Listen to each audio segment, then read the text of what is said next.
Los estadounidenses se ciñen totalmente a los acuerdos que habían alcanzado en 1944 el presidente Roosevelt y el rey Abdelaziz. Y a cambio de poder acceder al petróleo, Estados Unidos garantiza la protección de los países árabes productores de petróleo. La Guerra del Golfo ilustra perfectamente esta doctrina que aún se mantiene hoy. Estados Unidos fue fiel a su palabra y a su compromiso, pero obviamente también defendió sus intereses en la región, que no son pocos.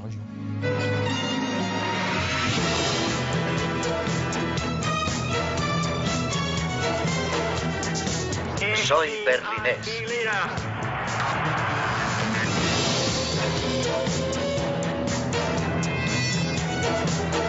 Lo que queremos es la independencia absoluta. Tengo un sueño.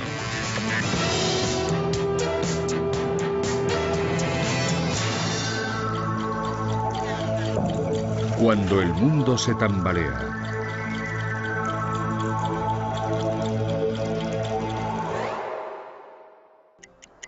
introducción.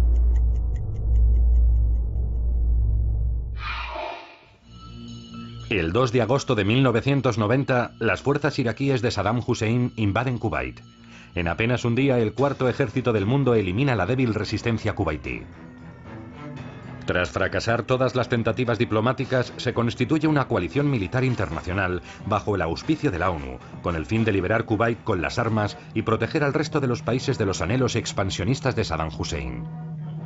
El 24 de febrero de 1991, después de más de un mes de bombardeos y puesta a punto de la artillería, se inicia la operación terrestre denominada Tormenta del Desierto.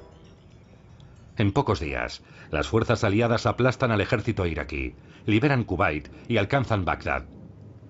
Las consecuencias de este conflicto, conocido como Guerra del Golfo, son numerosas.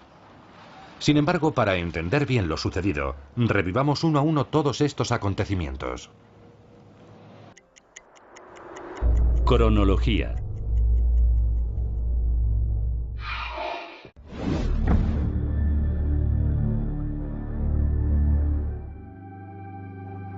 Al finalizar la guerra con Irán, Irak es un país al borde de la ruina y el hambre. Desde 1980, 8 largos años de guerra han producido numerosas víctimas civiles y militares, más de 300.000 según algunos cálculos.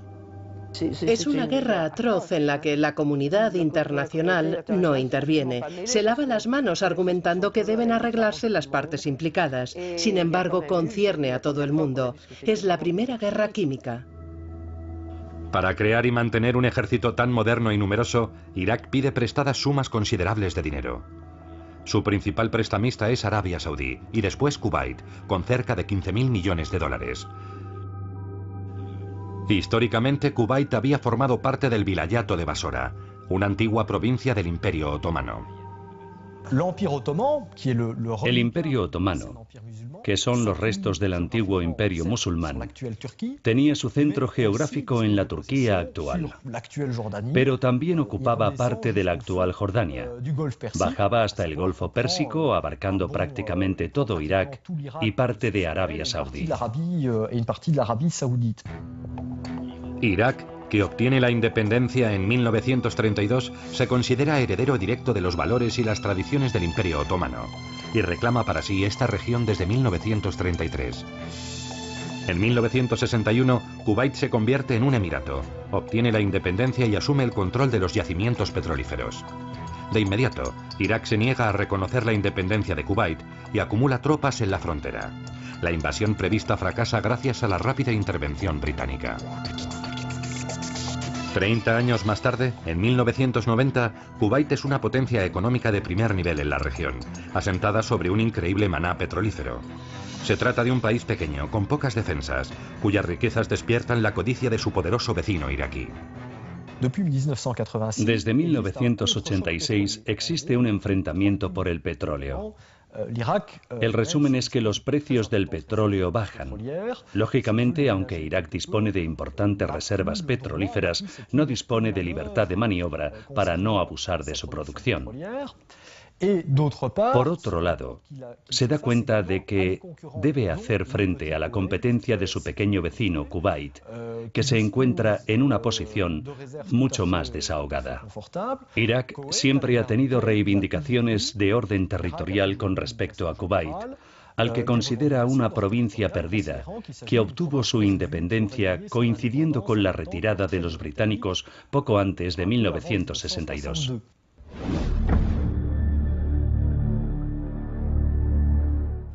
Tras hacerse con el poder en 1979, justo antes del conflicto, Saddam Hussein no esconde su ambición de volver a crear un gran imperio. Es alguien que no formaba parte de la política iraquí y que se impone a base de alianzas, a veces contra natura, a base de jugarretas y de asesinatos políticos. Acabará por instalarse de manera permanente en el poder en Irak desde 1979 hasta 2003. Lo consigue eliminando por el camino a toda forma de oposición. Es cierto que era un dictador, pero se trataba de una dictadura laica. Como mujer, si me hubiesen dado a elegir entre vivir en Irak, en Kuwait o en Arabia Saudí, francamente, creo que habría preferido vivir en Irak, porque en una dictadura religiosa tienes dictadura y religión, que es espantoso. Irak era, a pesar de los pesares, el único país de Oriente Medio en el que la mujer tenía un estatus bastante respetable. La mujer no estaba obligada a llevar velo, ni se le consideraba un ser inferior. En 1988, Saddam Hussein se presenta como vencedor del conflicto y como defensor de las naciones árabes modernas frente al integrismo iraní. Con el pretexto de encontrarse en primera línea para proteger a sus vecinos árabes, reclama la reestructuración de su deuda y, en particular, la cancelación del préstamo de $15.000 millones contraído con Kuwait. Terminada la guerra, se encontró con una economía en muy mal estado y una deuda muy elevada. Quiso vender su petróleo más caro, pero otros países árabes continuaban produciendo y, como resultado, el precio era bajo. Saddam Hussein acusó a Kuwait, en parte con razón, de provocar una caída de los precios. Posteriormente, Kuwait reclamó el reembolso de su deuda, lo que indignó a Saddam Hussein. Para mantener el esfuerzo de la guerra contra Irán, una gran parte de las riquezas del país fueron destinadas al complejo militar industrial, en detrimento de las necesidades de la población iraquí y del desarrollo normal del país. Saddam Hussein canalizará el descontento del pueblo hacia un tentador objetivo: conquistar Kuwait, cuya opulencia y riquezas naturales y financieras deben servir para recuperar la economía iraquí. Saddam Hussein se dijo: voy a extraer el petróleo del estado vecino, pero sin hacerlo de una forma completamente ilegal. ¿Cómo? Simplemente reactivando un contencioso histórico para asegurarme la legitimidad ante mi población. De este modo, si me apodero de las reservas petrolíferas cubaitíes, podré decir que no lo hago de manera ilegal. Podré decir que tengo derechos históricos sobre esas mismas reservas. La voluntad histórica de recuperar Kuwait para Irak no es el único motivo del deseo de Saddam Hussein de invadir su pequeño país vecino. Además de la posesión de riquezas naturales considerables, Irak trata de ampliar su acceso al mar para desarrollar su comercio marítimo y dar salida fácilmente a su petróleo. Irak cuenta tan solo con 19 kilómetros de costa en el Golfo Pérsico. Kuwait, a pesar de su reducido tamaño, posee 20 veces más. Además, Irak se enfrenta a Kuwait desde hace mucho tiempo por el derecho a explotar el yacimiento petrolífero de Rumaila, situado cerca de la frontera. Este yacimiento solo es fácil de explotar desde Kuwait. Se extiende a ambos lados de la frontera, pero una gran parte del petróleo, aunque prácticamente inaccesible, se encuentra del lado iraquí. Hay que añadir a todo esto la ambición personal de Saddam Hussein, quien desea dejar para la posteridad la imagen de un gran dirigente árabe que fundó un gran estado en Oriente Medio.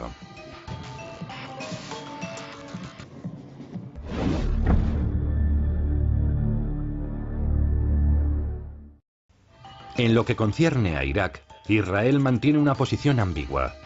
Durante la guerra contra Irán, un Estado profundamente antisionista apoya en gran medida a Irak como mal menor. Sin embargo, al finalizar la guerra, ve a Irak a la cabeza de un ejército poderoso y numeroso, que podría convertirse en una grave amenaza en una eventual coalición de países árabes contra Israel.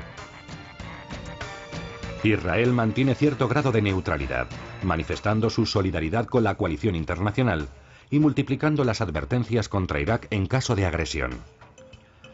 En esta región, estratégicamente sensible, el final de la guerra entre Irán e Irak parece anunciar un periodo de calma. Se tiene la sensación de que se entra en una época en la que prevalecen el derecho internacional y las fronteras. En aquella época, todo el mundo es plenamente consciente de que si la URSS se desmorona, algo que acabaría sucediendo, las fronteras constituirían un elemento absolutamente determinante para la estabilidad internacional. Si un solo Estado reivindicara un nuevo diseño de las fronteras, podrían estallar numerosas guerras que nadie estaría en condiciones de controlar. La comunidad internacional teme que Irak utilice los recursos que tiene para poner a punto su arsenal nuclear.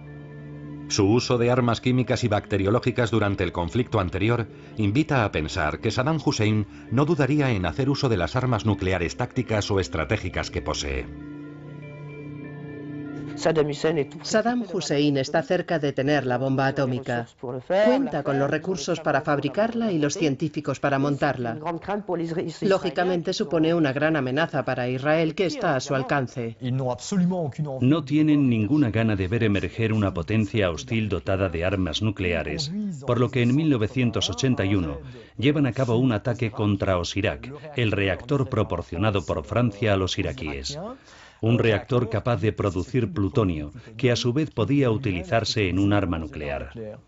Realizan este ataque de forma bastante rocambolesca. Sobrevuelan Jordania haciéndose pasar por aparatos saudíes extraviados y sobrevuelan Arabia Saudí haciéndose pasar por aparatos jordanos. Alcanzaron su objetivo y redujeron a la nada toda esperanza de los iraquíes de disponer de un arma nuclear en un plazo de 5 a 10 años. En lo que concierne a Estados Unidos, aunque inquietos también por el avance iraquí en el campo nuclear, su principal preocupación sigue siendo el libre acceso, a un coste razonable, al petróleo de Oriente Medio. La superproducción de petróleo y la caída de los precios suponen una auténtica ganga para la primera potencia industrial del planeta, ya que le permiten funcionar y mantener reservas a un coste reducido. En febrero de 1990, durante el Consejo de Cooperación del Golfo, Saddam Hussein denuncia las intenciones imperialistas estadounidenses en el Golfo.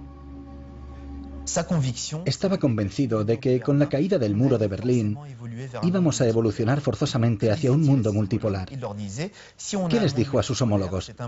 Que un mundo multipolar era un mundo en el que tanto los soviéticos como los estadounidenses se debilitarían. Se trata de un error de análisis, pero por extensión, su aspiración era afirmar que nosotros mismos, como árabes, debíamos constituir un polo que prevaleciera en este mundo multipolar.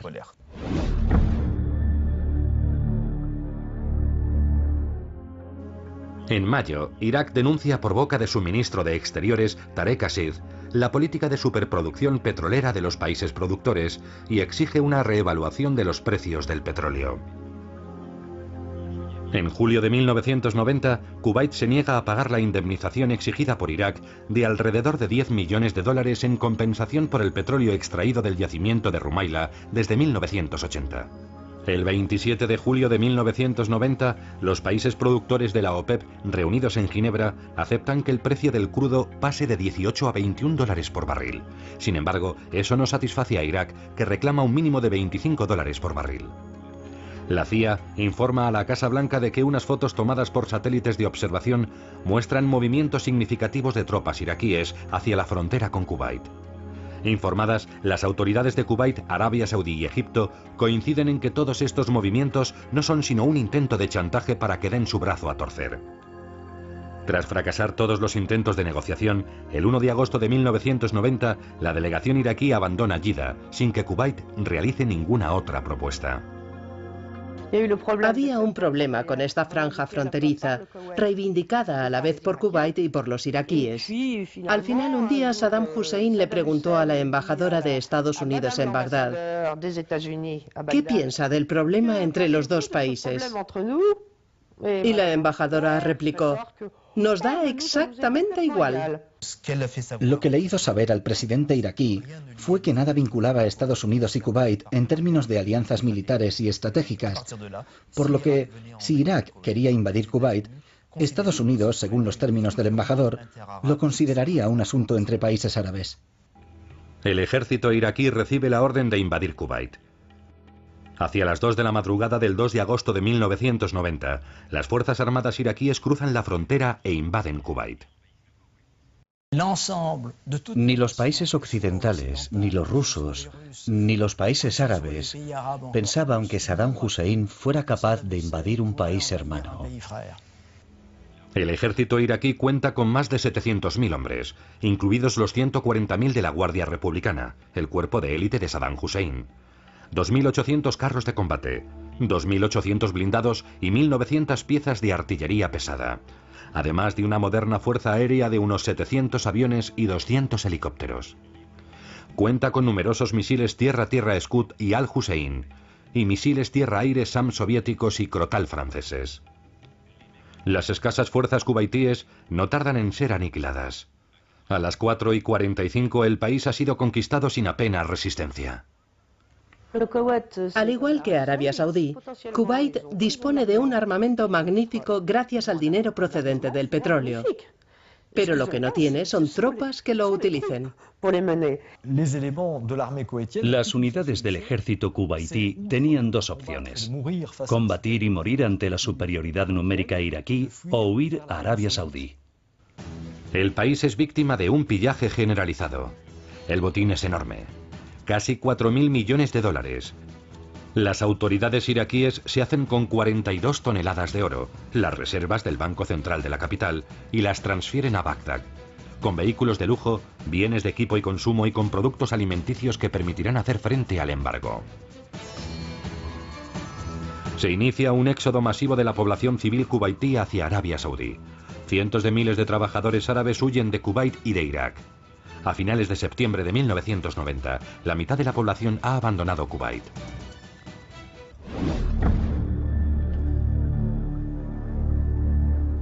A excepción de los palestinos que apoyan a Saddam Hussein, la invasión de Kuwait desencadena una reacción casi unánime de condena del resto de los países. El momento en el que Saddam Hussein invade Kuwait se interpreta desde el punto de vista occidental como un claro desafío a este nuevo orden mundial basado en la paz y la cooperación hacia el que deseaban que evolucionaran las políticas. A las 6 de la mañana del 2 de agosto, el Consejo de Seguridad de la ONU se reúne de urgencia a petición de Kuwait y Estados Unidos y adopta por unanimidad la resolución 660, que exige la retirada de las fuerzas iraquíes. Francia, Gran Bretaña y Estados Unidos imponen un boicot financiero, la congelación de los activos iraquíes y el bloqueo de los activos cubaitíes para impedir que Irak se apodere de ellos. El 6 de agosto, la ONU decide aplicar mediante la resolución 661 un embargo total contra Irak. Esta decisión provoca de inmediato una situación de crisis mayor. Al contar con crudo, pero no con refinerías, Irak no tarda en sufrir una grave escasez de carburante. Además, dado que la exportación de crudo era una de las principales fuentes de divisas, estalla una crisis financiera. El boicot industrial pone fin a las importaciones de material técnico y piezas, lo que paraliza la producción industrial. El boicot sobre la venta de armas resulta menos eficaz dadas las importantes reservas iraquíes. En cambio, el bloqueo de alimentos es catastrófico para el país. A pesar de las existencias en Kuwait, el fin de las importaciones de cereales, carne, fruta y alimento para el ganado provocará un racionamiento a partir de septiembre.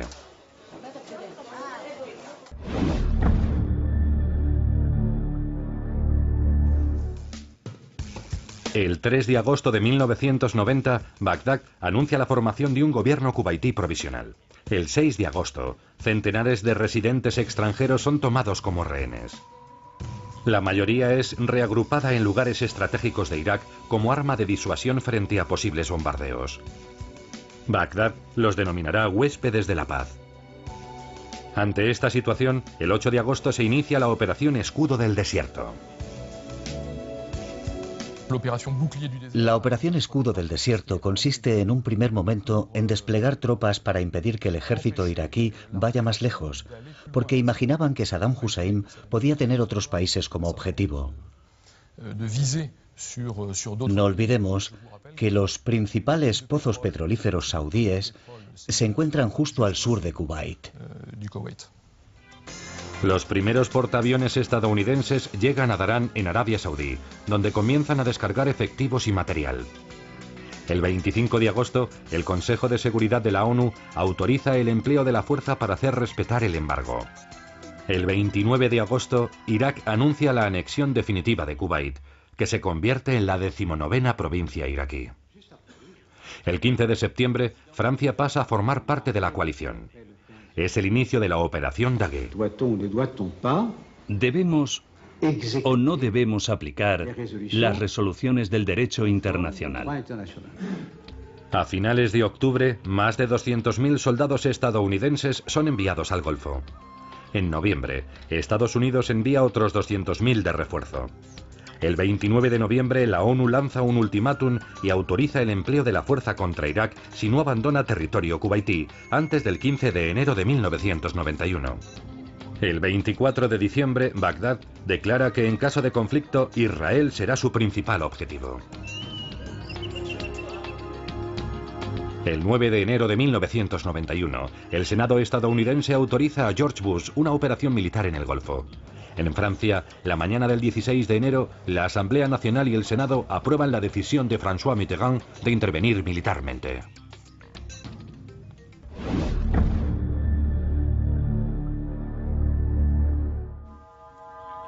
La medianoche del 15 de enero de 1991, agotado el ultimátum para que Irak abandone Kuwait, la coalición anti-iraquí lanza la fase terrestre de las operaciones, denominada Tormenta del Desierto. Un total de 28 países participan directa o indirectamente en la operación. Todos los países enviaron un pequeño contingente, aunque fuera simbólico, para mostrar su acuerdo con la guerra. Había también cierto número de países árabes que tomaron parte contra Saddam Hussein. Para los estadounidenses y los franceses era muy importante tener árabes de su parte. Por eso negociaron con Siria en una especie de partida de póker. Tú te unes a nosotros y nosotros te damos el Líbano. Se sacrificó el Líbano en beneficio de la guerra del Golfo. Irán e Israel, aunque favorables a la coalición, se mantienen neutrales y no envían soldados a combatir en Kuwait. Los israelíes querían participar, pero los estadounidenses hicieron todo lo posible para disuadirles. Les dijeron, quedaos donde estáis, porque vuestra participación compromete la presencia de los árabes de nuestro lado. A cambio, nos comprometemos a defender vuestros intereses si Saddam Hussein nos ataca. Así, en esta misma guerra, cuando Saddam Hussein lanzó misiles contra Israel, los propios Estados Unidos enviaron sus baterías de misiles Patriot con el fin de proteger los intereses territoriales de Israel. Sobre el papel, las fuerzas terrestres son equivalentes en número, tanto en efectivos como en vehículos, blindados o artillería. Sin embargo, la coalición posee una superioridad numérica aplastante en fuerza aérea y naval de apoyo. La mayoría de los medios de los principales contingentes de la coalición son de tecnología punta, mucho más avanzados que los anticuados medios iraquíes. La guerra del Golfo es la guerra que los estadounidenses habrían llevado a cabo contra los soviéticos, pero que se aplica a los iraquíes. ¿Por qué?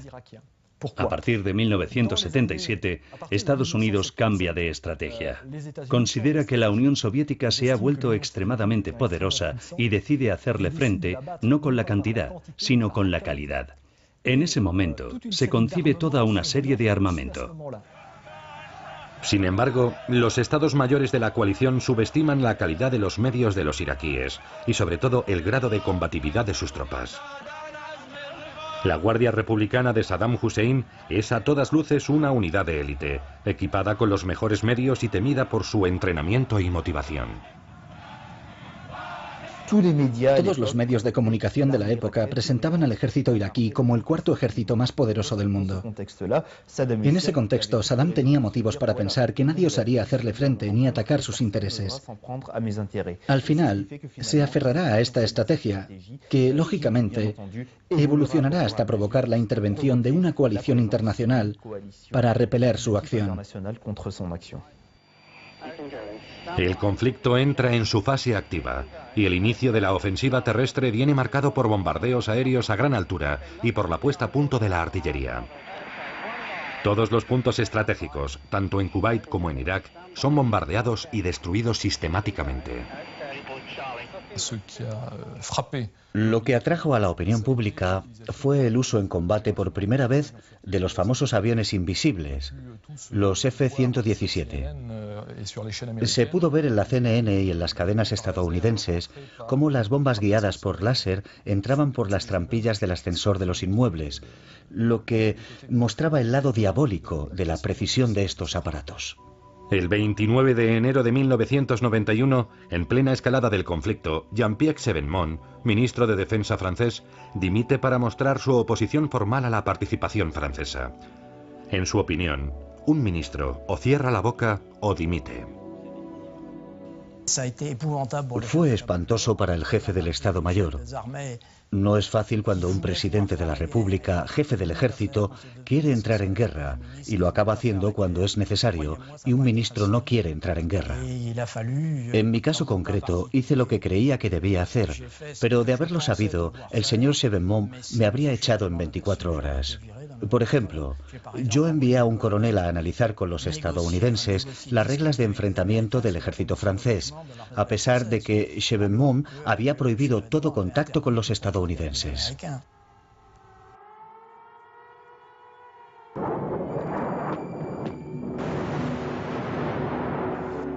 Nunca antes una guerra gozó de tal cobertura mediática.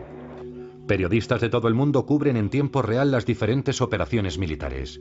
El inicio es retransmitido en directo por la CNN. Por todo el planeta se difunden imágenes de ataques de precisión quirúrgica, de bombardeos y de la superioridad aérea aliada proporcionadas por los estadounidenses.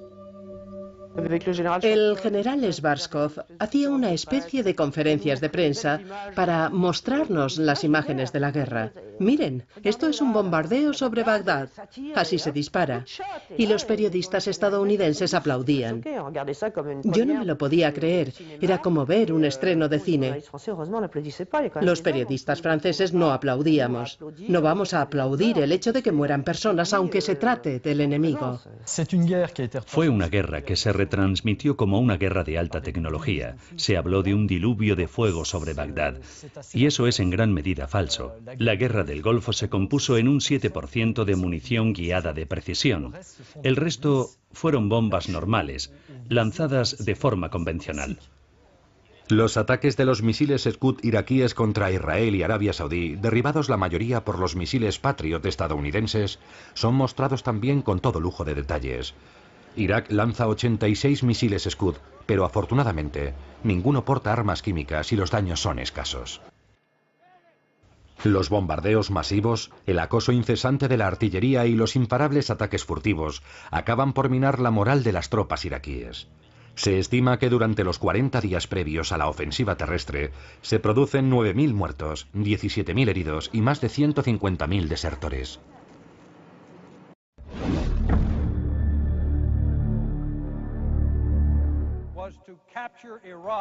A las 2 de la madrugada del 24 de febrero de 1991, agotado el ultimátum del presidente Bush, se pone en marcha la ofensiva terrestre. La coalición utilizó un truco tan viejo en el arte militar como el mismo mundo, que es el del engaño y el señuelo. Durante varias semanas, la coalición hizo creer al ejército iraquí, a través de los medios, que se iba a producir un desembarco de marines en la costa de Kuwait.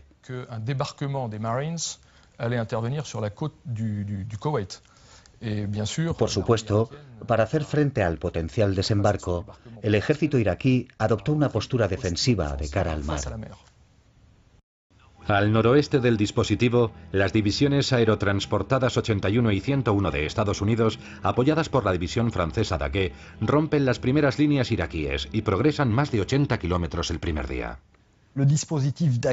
El dispositivo Daguet tenía una misión muy concreta y delicada: flanquear las fuerzas aliadas, protegerlas en el flanco norte en el momento en que volvieran a Arabia Saudí y dar la vuelta para coger a las fuerzas iraquíes por la retaguardia. Por tanto, los franceses debían bloquear toda intervención del ejército iraquí que intentara atravesar los flancos de las fuerzas aliadas. En el sur, las divisiones blindadas británicas y estadounidenses, apoyadas por los helicópteros Apache, cruzan la frontera y avanzan a lo largo de la costa. En el centro, los contingentes saudíes y cubaitíes avanzan hacia la capital de Kuwait. A pesar de los intentos de resistencia de la Guardia Republicana, las fuerzas iraquíes huyen de manera desordenada. Más de 400 carros son destruidos en los 2 primeros días de combate. El 25 de febrero de 1991, la desbandada iraquí es total. La división Daguet, punta de lanza del dispositivo, avanza más de 150 kilómetros y se encuentra a menos de 250 de Bagdad. Los marines se encuentran a las puertas de la capital kuwaití. En un intento de entorpecer a la fuerza aérea de la coalición y de hundir la economía kuwaití, los iraquíes incendian la mayoría de los pozos petrolíferos de Kuwait. El 26 de febrero, los estadounidenses bombardean a las fuerzas iraquíes en retirada en la autopista de Basora. Hubo un ataque de la coalición en la autopista que une la capital kuwaití y Basora. Nosotros la llamamos la autopista de la muerte, simplemente porque en media hora la coalición mató a 25.000 personas en esta autopista. Fue la última misión de la Guerra del Golfo. A las 4 de la madrugada del 27 de febrero, el primer contingente kuwaití entra en la capital, abandonada por las fuerzas armadas iraquíes. Poco antes de medianoche, Bagdad anuncia que sus tropas han recibido la orden de volver a las bases que ocupaban antes de la invasión. Kuwait ha sido completamente liberado. La operación Tormenta del Desierto es un éxito total, casi un paseo militar. No fue una verdadera guerra, los propios militares franceses lo dijeron. Entraron como cuchillo en mantequilla, es decir, no había combatientes. Saddam Hussein y sobre todo los oficiales habían abandonado hacía más de 2 meses a sus tropas de primera línea. Estos pobres chicos que estaban en el desierto eran jóvenes flacos de apenas 18 años. No tenían radios porque habían dejado de funcionar hacía 2 meses y no tenían prácticamente nada que comer ni beber. No tenían ni fuerza ni armas para combatir.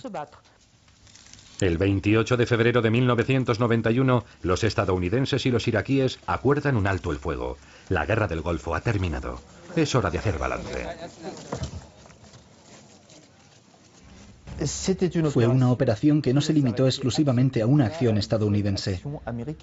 Desde el punto de vista de Estados Unidos, implicó la puesta en marcha de todo un contexto y de todo un conjunto de medidas, incluidas las medidas diplomáticas.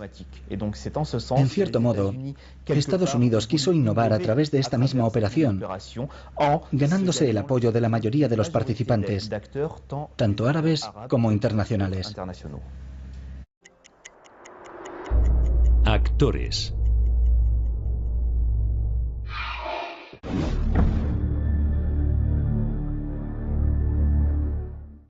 Saddam Hussein al-Majid al-Tikriti nace supuestamente el 28 de abril de 1937 cerca de la aldea de Al-Uya. De familia de campesinos pobres, tras la muerte de su padre, supera una infancia difícil y comienza sus estudios secundarios. Ingresa en una célula clandestina del Partido Baas, el Partido del Renacimiento Árabe Socialista. Participa activamente desde principios de los años 50 y toma parte en el 56 en un intento frustrado de golpe de Estado que busca derrocar al rey de Irak. El golpe de Estado del 17 de julio de 1968, que lleva al Partido Baas al poder, le brinda la oportunidad de destacar. Ocupa puestos cada vez más importantes hasta llegar al cargo de vicepresidente de la República Iraquí en 1971. Aprovecha para asumir el control del Partido Baas que se convierte en un instrumento a su entera disposición. En 1972 inicia un programa de nacionalización de las industrias petroleras. En el 79 se siente poderoso y obliga a dimitir al presidente Ahmed Hassan al-Bakr. Se convierte entonces en presidente de la República de Irak. Durante 24 años dirige el país como dictador. El culto a su personalidad, la censura, la eliminación de toda clase de oposición y la expoliación de kurdos y chiitas son las principales características del régimen. Se hace llamar, al igual que Gamal Abdel Nasser, Rais. Su megalomanía le lleva a desencadenar la primera guerra del Golfo contra Irán en 1980. Saddam exige la cancelación de la deuda contraída con los países árabes, en particular con su rico vecino Kuwait. El rechazo desencadena el 2 de agosto de 1990 la Segunda Guerra del Golfo, que finaliza a principios de marzo de 1991 con la derrota total de Irak. Saddam Hussein permanece en el poder y durante los años 90 continúa financiando el terrorismo internacional y creando un clima de tensión en el Golfo. En 2003 estalla la Tercera Guerra del Golfo. Los estadounidenses invaden Irak, derrocan al gobierno y capturan a Saddam Hussein en diciembre. El dictador es condenado a muerte el 5 de noviembre de 2006 y ahorcado el 30 de diciembre tras ser rechazado su recurso.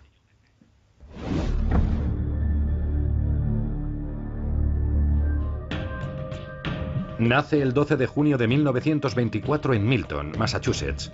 Es hijo de un senador por Connecticut. En 1964 se lanza a la política y en 1966 es elegido representante de Texas. En 1970 se convierte en senador. En el 71, el presidente Richard Nixon le nombra embajador de Estados Unidos en la ONU. Ronald Reagan lo elige como compañero de lista de cara a las elecciones presidenciales. Tras la victoria pasa a ser vicepresidente desde 1980 hasta 1988. El 8 de noviembre, George Bush se convierte en el 41º presidente de Estados Unidos. Una presidencia marcada por un enorme déficit presupuestario heredado de las administraciones Carter y Reagan. En 1989 apoya a Mikhail Gorbachev durante la caída del muro de Berlín y autoriza una operación militar que derroca al dictador panameño Noriega. El 2 de agosto de 1990, la administración Bush reacciona de forma inmediata a la invasión de Kuwait por parte de Irak. Organiza una gigantesca coalición anti-iraquí de ataque y defensa que, bajo el auspicio de la ONU, saldrá victoriosa del conflicto. La inmensa popularidad tras la victoria no tarda en desaparecer ante los problemas del país. Bill Clinton se convierte en presidente en 1993, beneficiado por el porte de Ross Perot, que le hace perder a Bush una parte de los votos republicanos.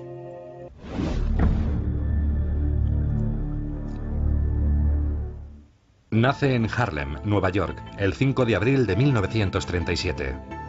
De familia de inmigrantes jamaicanos, se alista en 1958 y es nombrado capitán en 1962. Es uno de los primeros asesores militares enviados por Kennedy a Vietnam.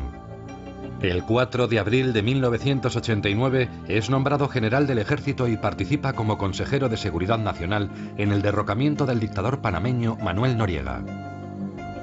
Durante el estallido de la Guerra del Golfo, es jefe del Estado Mayor del Ejército, el primer afroamericano y el oficial más joven en ocupar dicho puesto.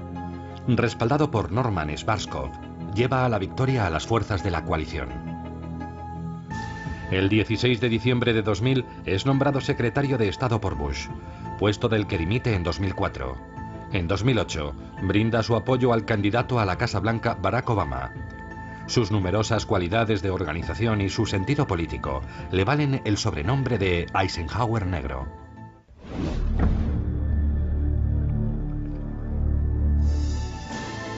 Nace el 22 de agosto de 1934 en Trenton, Nueva Jersey. Es educado en Irán, donde su padre es el general responsable de la policía privada del Shah. Sus 110 kilos, su 1,95 y su capacidad atlética le valen el apodo de El Oso. Su carrera militar es brillante pero clásica. General de 4 estrellas, tiene 56 años en la Operación Escudo del Desierto.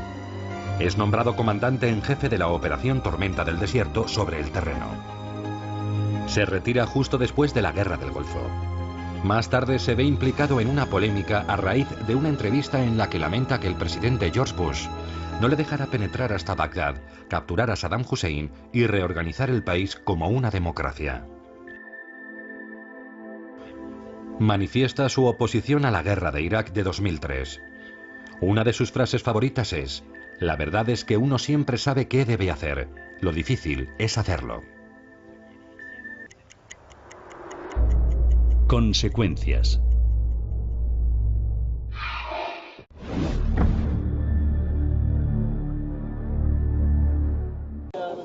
En el bando aliado, las pérdidas humanas exclusivamente militares son 70 estadounidenses muertos y 320 heridos, 6 muertos ingleses y 6 heridos, 2 muertos franceses y 27 heridos, 13 muertos y 43 heridos en los contingentes árabes, y 100 muertos y heridos entre los demás contingentes. Por tanto, menos de 1000 hombres muertos y heridos. Además, cerca de una veintena de muertos y algo menos de 400 heridos a causa de los bombardeos y de los Scud iraquíes caídos sobre Arabia Saudí, Jordania e Israel. Del lado iraquí, la cifra es más elevada, aunque las estimaciones son difíciles de verificar. Irak anuncia 20.000 muertos y 60.000 heridos, mientras que la coalición aliada estima que los muertos ascienden a más de 100.000. A estas cifras hay que añadir más de 175.000 prisioneros. Las pérdidas civiles son más difíciles de calcular. Las fuentes varían entre 50.000 y 130.000 civiles muertos, incluidos 30.000 fallecidos en la guerra civil posterior a los combates. En los meses posteriores, los soldados participantes en la guerra comienzan a padecer diversas patologías. Cerca de 100.000 estadounidenses, de los 700.000 desplegados, se quejarán de fatiga crónica, continuas náuseas, migrañas, atrofia muscular, pérdida de memoria, insomnio e irritación o ardores de todo tipo. El que ya se ha denominado como síndrome de la guerra del Golfo podría estar provocado por el uso masivo de munición con uranio empobrecido y por la vacunación preventiva contra las armas biológicas. Una bomba con uranio es una bomba cuya cabeza tiene uranio, que es un metal mucho más denso que permite atravesar los búnkeres más fácilmente y tener un carro con una sola bomba en lugar de una decena. Por lo tanto, es muy eficaz. Solamente los estadounidenses y el Estado Mayor sabían que era muy peligrosa para las tropas de tierra porque genera una nube radiactiva que permanece durante mucho tiempo. Y no solo una nube, en la tierra también perduran las partículas durante siglos. Los especialistas estadounidenses, tras varias comisiones de investigación, a la última de las cuales le dio nombre el propio Bush, le dieron las orejas al lobo y acabaron admitiendo que desde la Primera Guerra del Golfo habían muerto 82.000 hombres de las filas estadounidenses. Una cifra enorme en un contingente de 638.000 personas. 82.000 muertos y 275.000 contaminados. Habrá que esperar hasta el 9 de diciembre de 2000 para que una asociación interponga las primeras demandas por envenenamiento a causa de la Guerra del Golfo. Durante la Guerra del Golfo nos vacunaron. Nos dieron un tratamiento preventivo contra neurotóxicos denominado piridostigmina y tomamos pastillas para no dormir sin que el ejército tuviera en aquel momento ninguna autorización para comercializarlas. Estas pastillas se llamaban Virgil y hacíamos de cobayas. Era algo oficial porque era lo que tomábamos. Durante el conflicto estuvimos expuestos a todo ese cóctel. Bombardeos con uranio, agentes químicos y humo de los pozos petrolíferos. Para impedir un eventual desembarco, el 21 de enero de 1991, los iraquíes abren las compuertas de la terminal petrolera de Sea Island. Las 100.000 toneladas de crudo que se vierten al Golfo contaminan las costas saudíes, cuvaitíes e iraníes. La intervención del ejército estadounidense, que bombardea la terminal para interrumpir el flujo, no puede evitar un desastre medioambiental. Las barreras flotantes contribuyen a minimizar el perjuicio para la costa.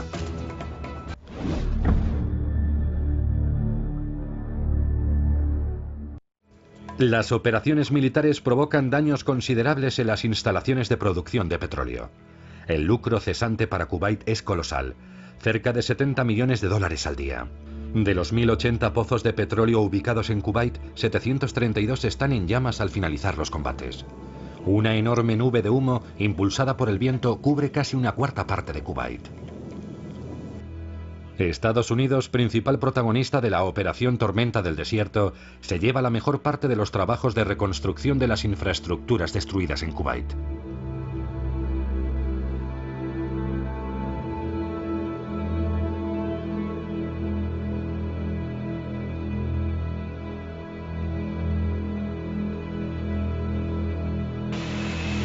Para que vuelvan las divisas, los países árabes continúan con la superproducción de petróleo.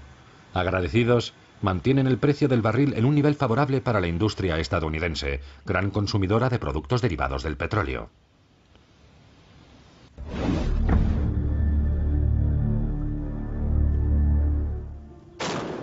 Para incrementar la confusión, al término de los combates se desata en Irak una guerra civil. El 4 de marzo de 1991, en el sur del país, los chiitas se rebelan contra Bagdad. Al día siguiente, es el Kurdistán el que se subleva contra el poder central. Otrora en peligro, Saddam Hussein reconducirá la situación y aplastará la rebelión con sangre. Kurdos y peshmergas pagarán un elevado precio por haber luchado por su autonomía, creyendo que Saddam Hussein había sido derrocado. Tras la Guerra del Golfo, el dictador iraquí, durante mucho tiempo paladín de la causa árabe y muralla contra Irán, no es más que un dirigente debilitado y desacreditado en la escena internacional. Lo que Saddam Hussein no supo ver fue que no solo se podía crear una coalición en su contra, sino que se podía crear una coalición con árabes en su seno. Se apegó a su noción panárabe o nacionalista árabe. Pensaba que si conseguía sacar adelante su empresa en Kuwait, todos los árabes le seguirían y podrían participar en este mundo multipolar que él pensaba poder prefigurar. La opinión pública estadounidense permanece dividida con relación a la intervención en Irak, a pesar de la euforia de la victoria. Los detractores de Bush, partidario del respeto del derecho a toda costa, le reprochan no haber continuado la guerra del Golfo hasta la caída de Saddam Hussein. Algo que, a priori, habría evitado la guerra de Irak de 2003, encabezada por su hijo George Bush Jr., elegido presidente en 2001. Es una pregunta que mucha gente se ha hecho y que él mismo responde en su libro 4 años en la Casa Blanca, escrito en 1998. Si hubiésemos llegado hasta Bagdad, la coalición se habría hecho pedazos. Por un lado, los países árabes no habrían aceptado jamás la ocupación de un país hermano. No era esa la misión de la ONU, por lo que algunos aliados la hubiesen abandonado. Y además, habría sido necesario ocupar militarmente Irak y en particular Bagdad. Tendríamos que haber hecho frente a insurrecciones y encontrar a Saddam Hussein habría sido muy difícil. Tenemos la prueba en Panamá con Noriega. Es decir, en 1998 describió exactamente lo que sucedería en 2003. Además, aunque la mayoría de los estadounidenses aprueban la idea de defender la paz y ven a su país como el policía del planeta, consideran que no debían haber muerto soldados estadounidenses por Kuwait y que las draconianas sanciones económicas habrían bastado, aunque los resultados hubiesen sido más a largo plazo. Saddam Hussein permanece en el poder manteniendo una actitud belicosa y escurridiza durante los años 90, en particular en lo referente al programa nuclear iraquí. Su mayor temor seguía siendo Irán.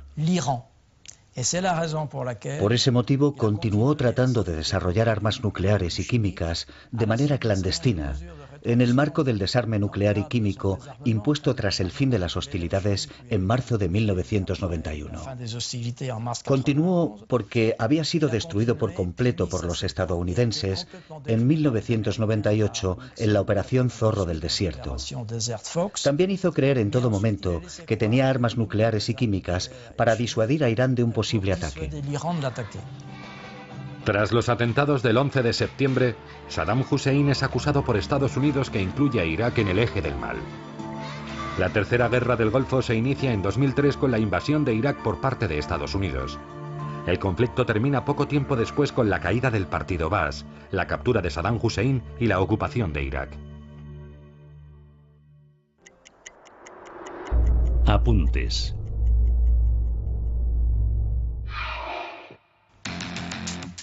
Saddam Hussein accede al poder en Irak en 1979 y desencadena la primera guerra del Golfo con Irán. 8 años de contienda, sin un gran resultado territorial, llevan a Irak al borde de la ruina. La industria debe reconstruirse y el país sufre una grave crisis financiera. Endeudado, Irak pide la cancelación de su deuda, en particular la contraída con Kuwait, al que afirma haber protegido del integrismo iraní. El rechazo de Kuwait empuja a Saddam a iniciar la Segunda Guerra del Golfo. El 2 de agosto de 1990, hacia las 2 de la madrugada y sin previo aviso, las Fuerzas Armadas iraquíes invaden Kuwait. El botín es enorme. Casi 4.000 millones de dólares, incluyendo 42 toneladas de oro. El Consejo de Seguridad de la ONU adopta la Resolución 660, que exige la retirada incondicional de las fuerzas iraquíes de Kuwait. El 3 de agosto, Bagdad anuncia la formación de un gobierno provisional kuwaití. El 6, cientos de residentes extranjeros son tomados como rehenes. La Resolución 661 impone un embargo total sobre Irak.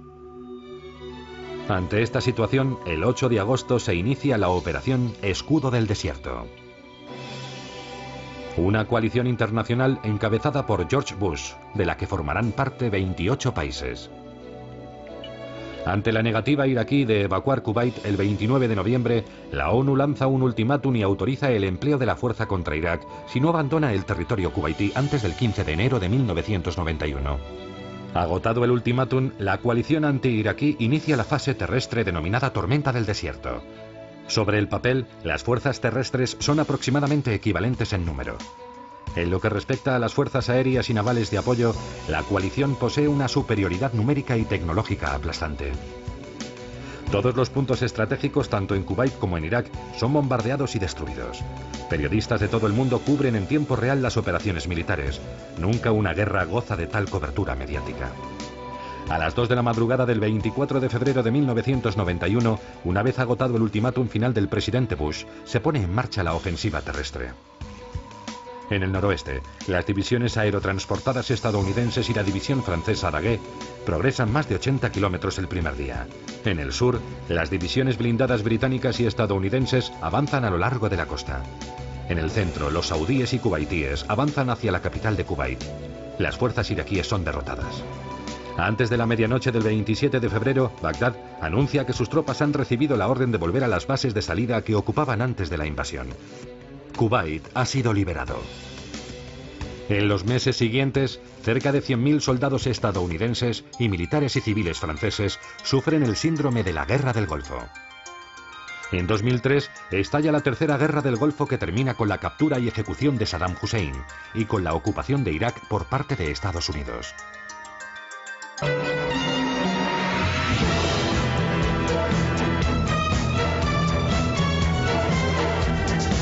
Soy berlinés.